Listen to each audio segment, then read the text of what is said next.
బుజ్జికి తన చెల్లి కనిపించకపోవటంతో చాలా బాధపడుతూ కనిపించిన వాళ్ళందరినీ నా చెల్లి ఎక్కడైనా కనిపించిందా అని చెప్పేసైతే అడుగుతూ ఉంటాడు. ఇంతలో ఆళ్ళ ఫ్రెండ్ మీ చెల్లిని ఎవరో అడవిలోకి తీసుకొని వెళ్ళిపోతూ ఉంటే నేను చూశానురా అని చెప్పేసైతే అంటూ ఉంటాడు. ఆ మాటలు వినగానే అక్కడ ఉన్న బుజ్జి అయితే అవునా నిజమా? సరే అయితే నేను ఆ అడవిలోకి వెళ్ళి వెతుకుతాను నా చెల్లిని ఎక్కడ ఉన్నా సరే అని చెప్పేసైతే అనుకుంటూ అడవిలోకి వస్తూ చెల్లి మల్లిక ఎక్కడ ఉన్నావు నువ్వు? నేను వచ్చేసాను చెల్లి మల్లిక నువ్వు ఎక్కడ ఉన్నా నేను తీసుకొని వెళ్ళిపోతాను అని చెప్పేసైతే అనుకుంటూ అడవి మొత్తం వెతుకుతూ ఉంటాడు. ఇంతలో ఒక రాయిని తన్నుకొని బుజ్జి అయితే దొర్లుకుంటూ కిందకి వచ్చేస్తూ ఉంటాడు. ఇంతలో అక్కడ ఉన్న బుజ్జి అయితే స్పృహ కోల్పోయి కిందన పడిపోయి ఆ అడవిలోనే పడిపోతూ ఉంటాడు.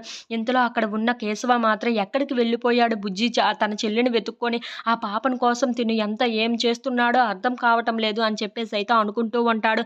ఇంతలో అక్కడ ఉన్న బుజ్జి మాత్రం స్పృహ కోల్పోయి ఆ అడవిలోనే పడిపోయి అలా ఉండిపోతూ ఉంటాడు. ఇంతలో పాప ఎంత బుజ్జగించినా సరే ఉండకుండా ఆ ఉయ్యాలలో ఏడుస్తూనే ఉంటుంది. అది చూసిన భానుమతి మాత్రం ఏంటి ఈ పిల్ల ఎంతకి ఏడుపు ఆపదేంటి అని చెప్పేసి అయితే అనుకుంటూ ఉంటుంది. If you like this video please like, share and subscribe friends.